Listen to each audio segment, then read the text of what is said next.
As we build up to the local government elections on the 1st of November, political parties continue to launch their manifestos. One thing they all have in common is the promise for better service delivery. The UDM's Deputy President and Chief Whip Nabayom Sikwankwa, ACDP's Deputy President Wayne Thring, and ATM's President Vuyolethu Zungula, who all launched their manifestos earlier today, join us to talk more about their plans.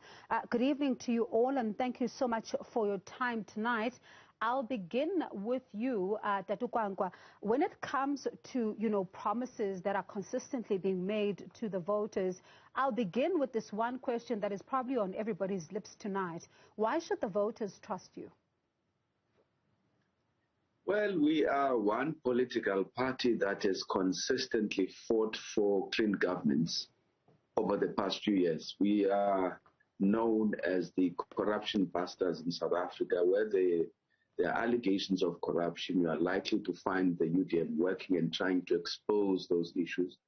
But also, it's because we understand that when it comes to local government elections and running municipalities, it's not about ideological battle or ideological niceties.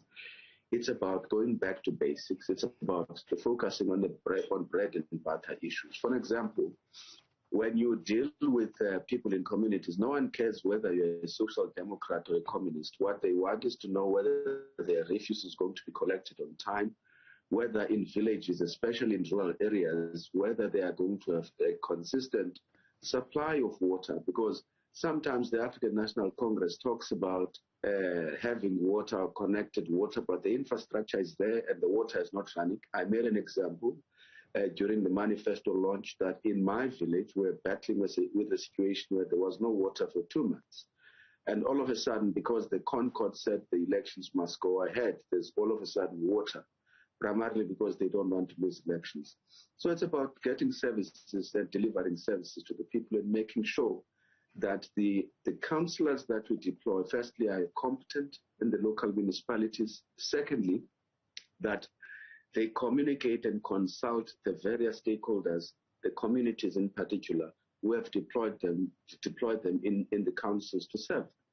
And in the majority of instances, you find that there tends to be a disconnect between the elected and the electorate, especially at that level, but at all levels of government. These are issues that we're going to address. All right, and we'll get into the nitty-gritties in just a moment. But Wayne, for you, one of the things that we saw your leader, Reverend Kenneth Mishwe, talking about was vaccine issues, which we'll get into in just a moment, and issues around safety. But before we unpack all of that, I wonder then why you think the voters should trust the ACDP? Well, I think that the ACDP certainly has a proven track record. One of the few parties that has been in existence since the first democratic elections in 1994. The ACDP has consistently proven itself over the years that where the ACDP has been given positions of authority in some of our metros in particular, the ACDP has produced where we've had the co-governing agreements with other political parties. Let me give you a few examples that right here in the city of Johannesburg, our former MMC was able to produce some 1,000 title deeds in 1 month after coming into office, where his predecessor took 10 years to give 100 title deeds. So the ACDP doesn't overpromise, it over-delivers. In the city of Tshwane, our MMC there was able to stop irregular expenditure and fraud to the tune of some 2 billion, saving the ratepayers 2 billion rand. So the ACDP, when it talks about preventing fraud, corruption, the ACDP produces where we are in those positions of authority. And then let's also look at down in the city of Cape Town, right back to 2007, where we held the deputy mayor position. The ACDP instituted a center for drug and alcohol rehabilitation. That center is still running today. And is won accolades in the city of Cape Town. And that was because of the ACDP deputy mayoral position. And currently in the city of Gqeberha, our MMC there has also received accolades, taking our the fields where dirt and filth and the children having to run in these filthy places where rubbish is being dumped on a regular basis. He's taken those particular rubbish dumps and turned them into green fields for our children to actually play in. Now, this is what the ACDP has consistently done, where we have shown that when given the opportunity to influence our communities, we do it for the betterment. And that is also because the ACDP clearly understands that elections, and particularly local government elections, is indeed about service delivery, where the Auditor General has indicated that some 50% of our municipalities are no longer going concerns. They are basically bankrupt. But where the ACDP has been in those positions of authority, we are able to turn dysfunctional entities into functional entities, saving billions of rands and indeed representing the poorest of the poor, because we understand that leadership is actually the best type of leadership is servant leadership. The ACDP presents these capable men and women who understand servant leadership in our communities. I wonder then if we do have Vuyo Zungula from the ATM. It seems we don't have him just as yet. He's also meant to be part of this conversation. But let's delve deeper then into your manifestos. Tatu Kwankwa, when one looks at the issue of unemployment, it's a huge issue as we go into this particular election. And it's one that I see represented quite, highly there in your manifesto. I mean, you talk about these discouraged job seekers who we've seen increase drastically as we have been presented with the stats by Stats SA. Let's talk about how your organization at a practical level plans to reach out to these discouraged job seekers. Well, the first thing is that people are discouraged because of the bad economic policies that have been implemented so far. Economic policies that tend to focus mainly on making conglomerates to even be bigger than they already are. Big corporates that make use of technologies rather than labor-intensive activities in order to reduce unemployment. The easiest thing to do is to make sure that you revive local economies. I cannot remember, I think it was even at the time it was Minister Pravin Gordhan who was finance minister at the time, who spoke about doing simple things like reviving the factories that used to exist in mainly the rural provinces, making sure that you support small business, identify firstly the informal sector in each and every province, especially the rural economies, and make sure that you have interventions that are going to help to support them in order to make their businesses sustainable. You find that in the majority of instances, there was something strange where I think one of the municipalities in the Eastern Cape wanted to have a boss parade of some kind or a business planning session, a breakout. A municipality then takes its revenue away and goes and pays millions of rands camping in East London when they have actually beautiful sites and areas that they could explore in their very own municipalities. And now they could also be able to support their own local businesses as service providers. What then happens in some of these municipalities is that there is no identification, proper identification, especially of the informal sector, the business community, building close relationships and relationships that are progressive with various stakeholders in the municipalities in which people govern.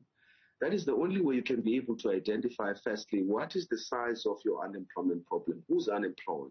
Which sectors can we make sure that when we make policy interventions and allocate resources, would be able to help us to reduce the unemployment rate? You have a lot of graduates and a lot of young people who graduate with degrees, postgraduate qualifications, who come back and join the unemployment queues. And no one, by the way, sometimes we always talk about national and provincial and local government level. There was someone who said something important, that no one stays at national level or provincial level.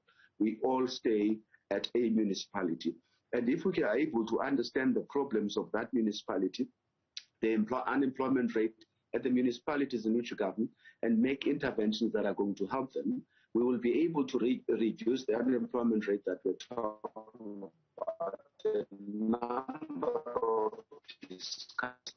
grants are important as a short-term intervention, but medium to long-term, you need to stimulate the economy, make sure that you create jobs for the people. And there is no silver bullet for that apart from working with stakeholders, making sure that you have a social compact that you develop. Because if you look at the national level, you can talk about neglect, but most of the decisions that are taken at national level seem like they are failing to be cascaded down to the local government level. So it is understanding the sector, stimulating jobs, creating jobs for our people. And if you talk about, even when you talk about simple projects such as infrastructure development, in most rural municipalities, what has happened is that the infrastructure is in a state of disrepair because funds are not being used for services. Funds are not being used for what they are intended for. Instead, they are being siphoned into people's pockets. They are being appropriated for private use instead of for public use. And I'm going just to pause there for now, because what you talk about is very important, especially the budget around the maintenance of infrastructure, because we're seeing it all over the place, really just in shambles. And it's not a new problem, because it does look like with each and every single election, we need to go back to the issue of the maintenance of infrastructure. But Wayne, when we come back, I'd like us to talk about, one of the things that your president was talking about is the safety aspect, and he was talking about Aziz quite a lot and drawing some inferences and some parallels as to how, in fact, as to what we should look like. But I want to understand then, how do we get there? How does the SCDP see us getting there? Let's continue then our conversation with political parties as they unpack their election manifestos with us. Before we go to Mr. Wayne Thring, who is from the ACDP, let's welcome then Vuyo Zungula, who is with the ATM. He's the president of that particular organization. Vuyo, thank you so much for joining us this evening. One of the things that I was asking the representatives of the different political parties tonight as a beginning question is, why should the voters trust you? They must trust us as the ATM as a party that is not born out of the breakaway of any political party, but as a citizens' movement whereby it is a coming together of basically the ordinary citizens of our country with the sole objective of transforming our society so that South Africans can live a better tomorrow. Secondly, and most importantly, we are funded by our members. Many political parties are in the pockets of their funders. That is why they will speak left and walk right. And as the ATM were funded by our members, that is why what we say is what we do, because we are not beholden on anyone. All right, and Mr. Thring, as we continue then with this conversation, one of the things that, we heard quite a lot coming out of the manifesto launch this afternoon, yours that is the safety issue, the issue around how women and children need to be safe in this country. And your president was drawing parallels with Aziz, talking about how, there's little to no crime taking place there. But one of the things that was missing is just how he plans to put this into practice in a country like ours.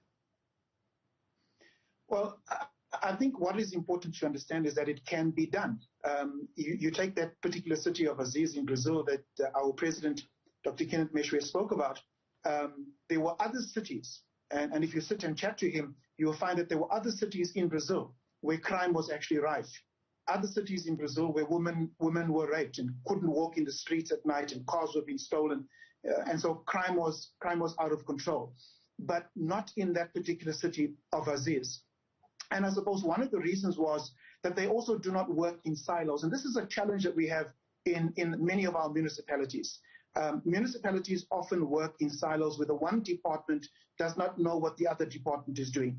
Sometimes, and I'm going to come back to the crime, you have a road department that starts laying a new road, and then the water department comes up and they dig up that new road because they need to lay pipes there. So the one department does not talk to the other. I think the same thing can be said even within your municipalities where you have Metro Police, for example. And so you have Metro Police that are not speaking to the South African police. And one of the things that needs to be done, I think, given priority, is where we actually do have Metro Police that there needs to be a synchronization with Metro Police and South African police. And sometimes Metro Police sit by, watch crimes because they feel that that's not their particular mandate. But where you have the synchronization, the working together, certainly it helps towards reducing crime. I think secondly, as the ACDP, we have consistently said that we cannot be soft on criminals. And I think that the ACDP's crime fighting policy is some of the strongest and some of the best crime fighting policies, I think, in the country. The former political analyst Aubrey Macheki indicated that we've got some of the best policies, but we need to foreground them. And so the ACDP has been saying, you do the crime, you do the time. You know, we cannot also look at disarming our citizens. When one looks at the political protests or these violent protests that we had in July, the last line of defense was actually our citizens who were armed. They were able to protect lives, they were able to protect their families, they were able to protect businesses, and in a sense, they were able to protect democracy in South Africa. And so these are the stances that the ACDP takes. And but certainly, we though, cannot be soft. Mr. We cannot be soft on crime. Mr. Thring, pardon me, but you do admit, though, that we could also risk, being reckless if we still allow that, guns still be with other people, because other people do use guns recklessly. You do admit, though, that we do have that problem. Well, I think when one looks at the statistics, sadly, many of the incidences are where guns are actually stolen. We've had guns stolen from our military bases. We've had guns stolen from police stations. We've had police actually giving and selling weapons to drug syndicates. And I think that is a greater problem than the isolated incidents where you have perhaps one or two incidences where people citizens who do own guns take the law into their own hands. But I think far greater than these citizen incidences are the current lawlessness that we're seeing even with our crime fighting departments. And that has to be addressed. And Mr. Kwankwa, one of the things that, others have said when they speak about the UDM is they talk about the UDM having a strong footprint in the OR Tambo district and really making its presence felt there. And they also talk about the UDM making its presence felt in Nelson Mandela Bay as well, which is something that we heard from your leader again this morning as he was tabling the manifesto, something he did not shy away to also raise when it comes to what the party has done in the Eastern Cape province. But others then say you do not have as much of a reach in other areas like the west of that particular province. What are the plans to be able to expand your reach when it comes to these local government elections? Well, the first thing that we're going to do is we're going to take back the King Sabata Dalindyebo municipality from the African National Congress. You'll recall that we once governed this municipality until they sabotaged us by withholding funding for service delivery, which was supposed to be channeled to the municipality. The second issue is that we did a proper analysis of where our weaknesses might lie in the province, and we've decided to deploy strong cadres to campaign in the various regions around the province. We have also made sure that because we have to consolidate our base, I think the mistake that we probably made in the last elections is that we focused more on growth and to some extent deserted our base. What now we have decided to do is to make sure that the senior leaders of the party, including the president of the party, General Bandolo Misa, spends a considerable amount of time in the Eastern Cape, going to the different regions, campaigning in the different regions, and if need be, and if it's necessary to do so, also poach leaders or get leaders from other political parties who have the competences, the capacity to be able to lead in various wards and in various municipalities. So we're focusing on the Eastern Cape, but that does not mean that we are not focusing or campaigning in other provinces such as the Western Cape, Gauteng, Mpumalanga, and etc., as we have a footprint in those provinces as well. But we're serious this time around about making sure that we make our presence felt in our stronghold in the Eastern Cape and not necessarily the OR Tambo regional, but to also make sure that we grow our support base in the Nelson Mandela Bay Metro. You will recall that the acting mayor of the Nelson Mandela Bay Metro is Councillor Luxolo Namete, who is a councillor of the UDM in that municipality. If I can talk about our successes and achievements in the area where we're governing, such as the Nelson Mandela Bay Metro, we'll do so until cows come home. But in the very short period of time that we've been able to share power with the Democratic Alliance, ACDP, COPE, and other progressive sister opposition parties there, we have actually made a huge contribution in that municipality, and we've managed to do some of the things that the ANC failed to do when it was in power, to deal with service delivery issues. Right. I was there, for example, at the Nelson Mandela Bay Metro, relaying road surfaces which had huge potholes that looked like ditches. We were switching on street lights where they failed. They were not even able to buy bulbs and globes for street lights. Such basic issues that have to do with service delivery. Refuse collection was part and parcel of those issues. So we're serious about taking service to the people and taking the Eastern Cape province, the different municipalities, away from the African National Congress. Now, Mr. Zungula, one of the things that we've seen, I mean, this is your first time contesting such elections. I mean, you won those 2 seats in the National Assembly in the previous national election. But when you look at the state of municipalities, 27 receiving clean audits, it really paints a bleak picture of our municipalities. I mean, some officials don't have the skills. Some officials don't even, can't even read some of the financials that, they're tasked with interpreting. Talk to us about your plan when it comes to the turning around of municipalities that you see yourselves govern. The first thing that needs to happen in these municipalities, it is to get qualified people who are going to professionalize the work that is done in those respective municipalities. Municipalities cannot be an employment agency for a political party just because they've won. It needs to be filled with competent people that are serious about governance, that are well trained and qualified to do the work that they are set to do. So for us as the ATM, as stipulated even in our manifesto, we talk about ensuring that there is capable and professional people that will actually run those municipalities. One of the reports that I read recently states that the corruption that is there in the municipalities, it is more often than not the officials, particularly the municipal managers, who are corrupt.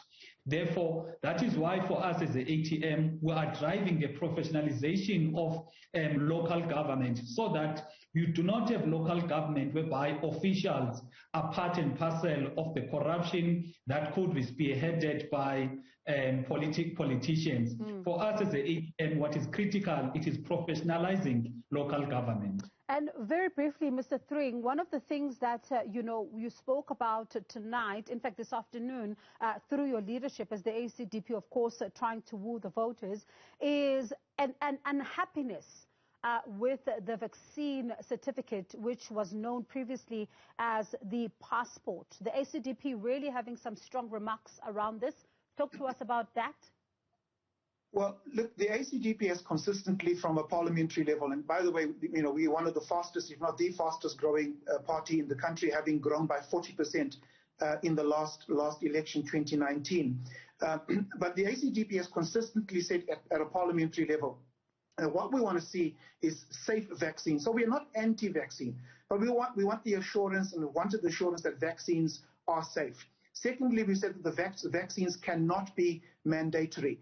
And the President of South Africa himself, in response, we believe, to the ACDP's insistence that vaccines cannot be mandatory, has come out and has said and repeated, indeed, that vaccines will not be mandatory. He says, and I repeat, vaccines will not be mandatory. However, the sad thing is that his Minister of Labour and Employment, Mr. Thulas Nxesi, then comes out and says, well, employers are now able to mandate vaccines in the workplace. So either the president is lying to us or his minister is lying to us. And this doublespeak sows confusion with regards to even the vaccine mandates. But very clearly, the ACDP has said we are opposed to that. The third thing that we've said is that the those who actually take the vaccine need to know the contents of those vaccines. What is in the vaccines, and has it been interrogated? We need not just to hear from one particular sector of the science community. Why are the other sectors of the science community being shut down? And I'm talking about, yeah, these are professors, these are doctors who've got years of experience. But the moment they raise some kind of concern about the vaccine, they are removed from Facebook, they're removed from YouTube, they're removed from Twitter. And so this is not science. Science interrogates. Science listens to the different viewpoints. Science brings in everybody. And it's in that way when we all come to the table, sit around the table, we can then come to a consensus. But science cannot be subjective. And so the ACDP's position is that we're asking and we're saying to government, our people have a constitutional right to choose. The right to choose in terms of their bodily integrity, the freedom of choice, the freedom of conscience, the freedom of belief. These are the inalienable rights, constitutional rights, when it comes to vaccines, that the ACDP is calling on government to adhere to, stand by and uphold the Constitution that you've sworn to uphold in protecting your citizens. Mr. Thring, just a quick one, yes or no, are you vaccinated? No. All right. And Mr. Kwankwa, you are nodding furiously as Mr. Thring is talking to us about that. And one of the things that he mentions, which is quite critical, is the importance of all the different voices to be heard in order to try and deal with some of the issues around vaccine hesitancy. But I see you nodding quite a lot. If you can briefly, in 15 seconds, share your thoughts on this. Mr. Kwankwa? All right, I think we seem to have a problem there with that picture. Mr. Zungula, I'll give you the final word then. When it comes to the issue of, vaccines. Oh, Tatu Kwankwa, I see you're back. In 15 seconds, give us your thoughts. I would say any issue, any problem that faces society cannot be solved through one-sided dogma or monodimensional arguments. We must allow multiplicity of voices and views to be expressed in order for people to be able to find solutions to problems. The ACDP and Honorable Thring is right in saying, let us allow dialogue on these issues. Let's allow dissenting voices and dissenting views to express their views faithfully, because it is true that that will be able to improve the current vaccines. It is true that that will have better knowledge of the scientific response that is required to the COVID-19 virus and other viruses that we face. We could not agree with that more, but we also could not allow a situation where we move into the kind of vaccine dictatorship, if you like. It's either the view of certain scientists, or if you don't subscribe to it, then it's the highway for you. It's unadulterated claptrap. We cannot allow that in a democracy. We shouldn't allow that as leaders who've been elected by the people to serve them and to serve as the representative for their views and those different voices. Mr. Zungula, I'll give you the final word here. The two gentlemen are talking about something that is important and has been raised by those who are hesitant to say they would like their views to also be tabled and heard, and in order for them to also make choices and be, allowed to make those choices. But this weekend, we're seeing government launching, Vuma. And this is a campaign that is trying to get more people to get vaccinated because we need to prevent the fourth wave. What are your views then on the vaccines? On the issue of the vaccines, the government must talk about the benefit of the vaccine, talk about how it's helpful to the people, and allow the people to decide for themselves whether they want it or they do not want it. All right. Because the more the government is trying to impose the vaccine, the more the people be hesitant. Okay. And we agree with the other speakers that allow as many voices as possible to talk openly about this issue. This is not something that is hidden. Therefore, we don't get why some voices get to be shut down because they are bringing about other information about these vaccines. Thank you so much to you all for your time. We certainly do appreciate it. That's UDM's Deputy President and Chief Whip Ngabayomzi Kwankwa, ACDP's Deputy President Wayne Thring, as well as ATM President Vuyolethu Zungula.